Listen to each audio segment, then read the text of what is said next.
इस वीडियो में हम एरे ऑफ स्ट्रक्चर को समझेंगे। स्ट्रक्चर को हम डिक्लेयर कर रहे हैं यहाँ पर। स्ट्रक्चर का नाम है एम्प्लॉय और इसके दो मेंबर्स हैं। एक मेंबर हमारा नेम है और दूसरा मेंबर हमारे पास सैलरी है और उसकी डाटा टाइप लॉन्ग इंट है।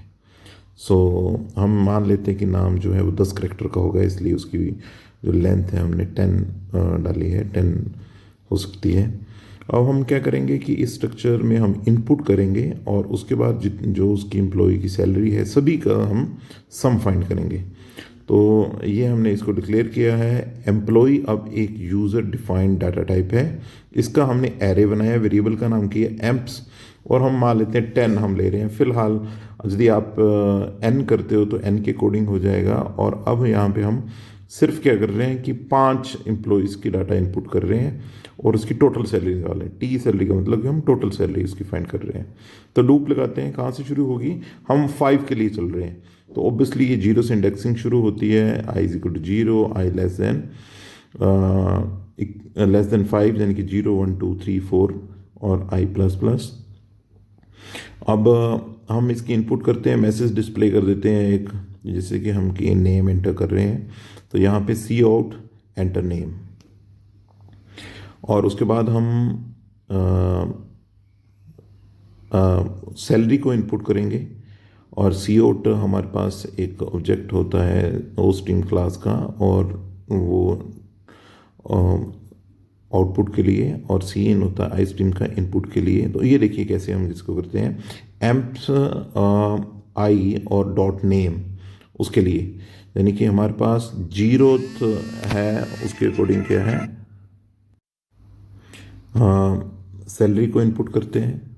सैलरी को हम इनपुट जो वेरिएबल है दैट इज ए सेल। तो अब इसमें ये करते हैं कि हमने टोटल फाइंड करना है तो यहाँ पे 1 बाई 1 एम्प्स के आई में ये सैलरी इंडिविजुअल सैलरी ऐड हो रही है। साथ में हम करते हैं टोटल भी साथ में फाइंड कर लेते हैं।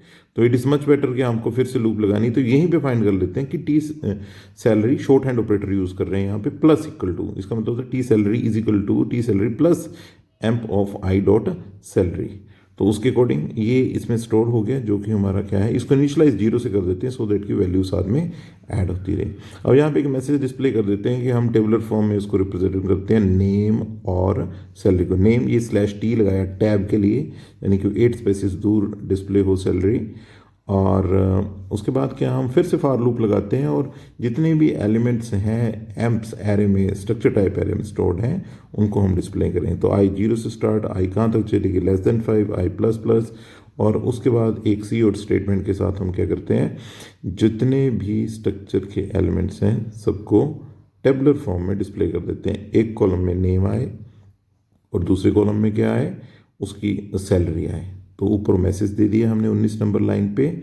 अब यहाँ पे हम उस चीज़ को डिस्प्ले कर रहे हैं। तो डिस्प्ले करने के लिए हम क्या करते हैं, यहाँ पे हम लिखते हैं एम्प्स, सबसे पहले यहाँ पर /n लगा देते हैं न्यू लाइन के लिए। और अब उसके बाद हम एम्प्स में जो नेम स्टोर्ड है उसको करते हैं। तो एम्प्स ये इंडेक्सिंग स्टार्ट है because it is a array.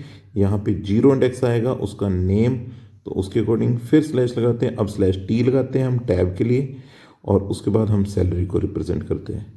तो यहाँ पर हमने एम्प्स आई ऑफ सैलरी, आई की वैल्यू 0 से लेकर 4 तक चल रही है 1 बाई 1। और अब हम एंड में क्या है, सैलरी को डिस्प्ले कर देते हैं।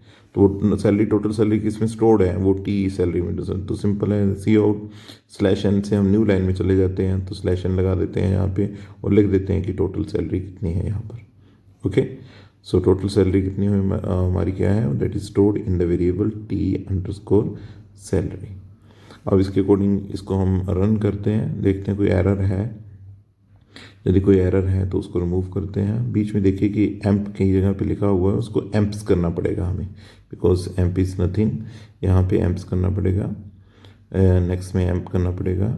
और उसके बाद क्या है, ऊपर भी एक है अभी amp of I T salary में, यहाँ पे करना पड़ेगा। तो अब रन करते हैं, हम वैल्यू इनपुट करते हैं। सपोज नाम राम है, उसकी सैलरी कितनी है, 10K है। ओके, एंड शाम है, उसकी सैलरी कितनी है, 20K। उसके बाद क्या है, भरत है, उसकी सैलरी है 30K।